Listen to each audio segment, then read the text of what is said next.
adalah gembalaku, takkan kekurangan aku.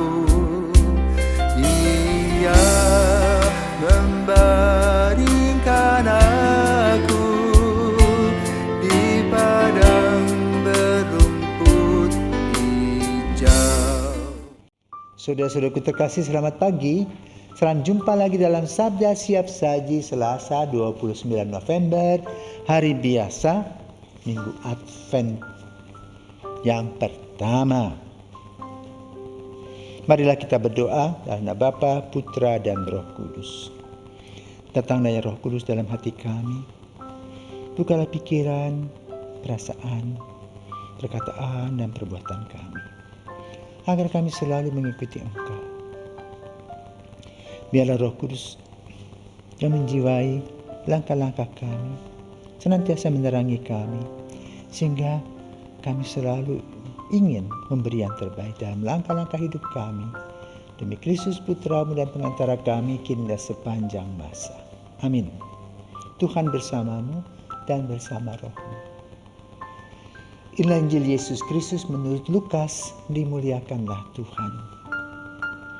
Pada waktu itu bergembiralah Yesus dalam Roh Kudus dan berkata, Aku bersyukur kepadamu Bapa, Tuhan langit dan bumi, karena semuanya itu Engkau sembunyikan bagi orang bijak dan pandai, tetapi Engkau nyatakan kepada orang kecil. Ya Bapa, itulah yang berkenan di hati-Mu. Semua telah diserahkan kepadaku oleh Bapa-Ku, dan tiada seorang pun yang tahu siapakah anak selain Bapa, dan siapakah Bapa selain anak, dan orang yang oleh anak diberi anugerah mengenal Bapa. Sesudah itu berpalinglah Yesus kepada murid-muridnya dan berkata, Berbahagialah mata yang melihat apa yang kalian lihat. Sebab aku berkata kepadamu, banyak nabi dan raja ingin melihat apa yang kalian lihat namun tidak melihatnya, dan ingin mendengar apa yang kalian dengar namun tidak mendengarnya. Demikianlah sabda Tuhan, terpujilah Kristus. Saudaraku terkasih, tempat di mana saya berkarya saat ini adalah Seminari Roh Kudus. Pelindungnya adalah Roh Kudus.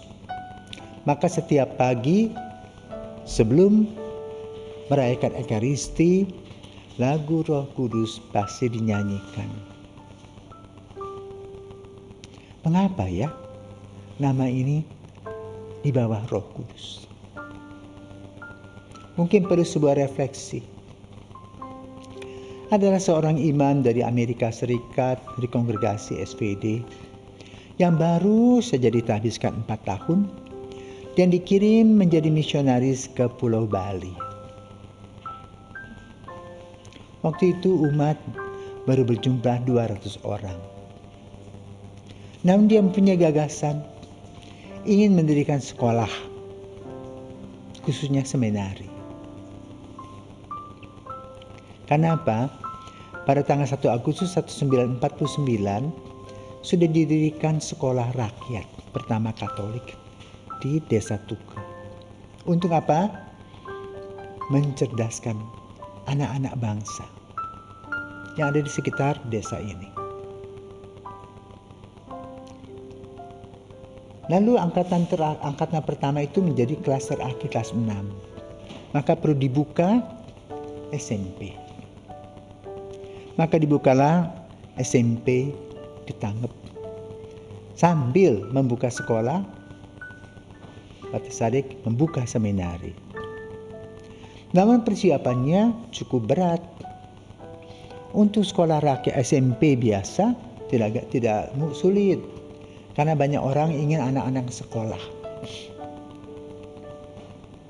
Tapi untuk seminari, itulah yang dibahas.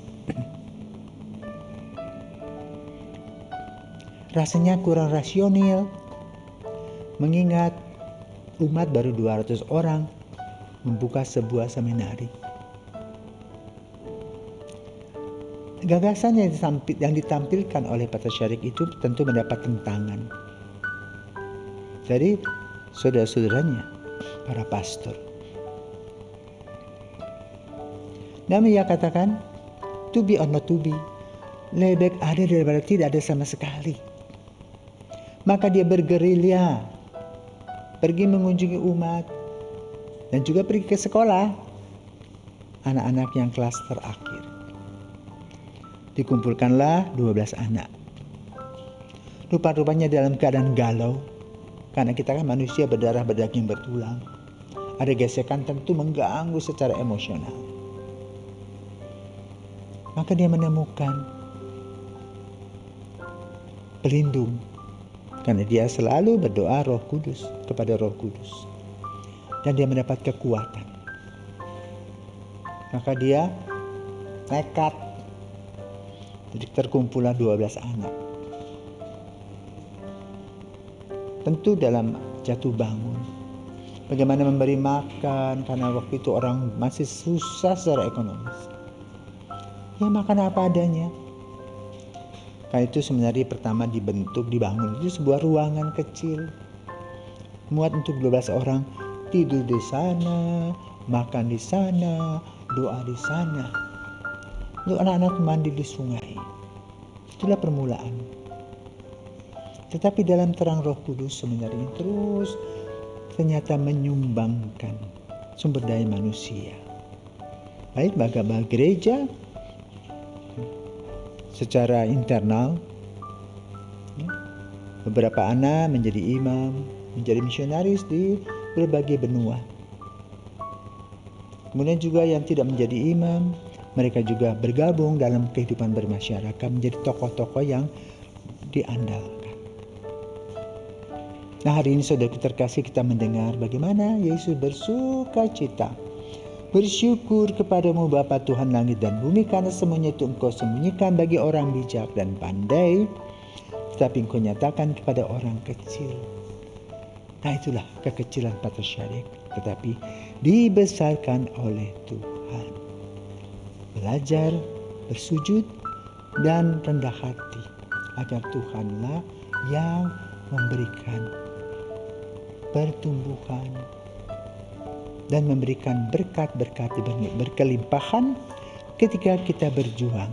Memperjuangkan apa? Bukan untuk kita, tapi untuk banyak orang. Dan hal ini telah dilakukan oleh Romo Syadek dalam terang Roh Kudus. Maka kita bersyukur untuk misionaris yang Tuhan sudah kirim ke Bali ini, yang membuka seminari dengan nama Roh Kudus, sehingga kita setiap hari diterangi oleh Roh Kudus. Dan penuh dengan kegembiraan, kenapa? Roh Kudus senantiasa menyediakan, Deus providebit. Semoga dengan semangat yang dimiliki Patriarch, nekat di dalam terang Roh Kudus, dapat kita lanjutkan melalui kehidupan dan pelayanan kita. Selamat pagi, Tuhan memberkati.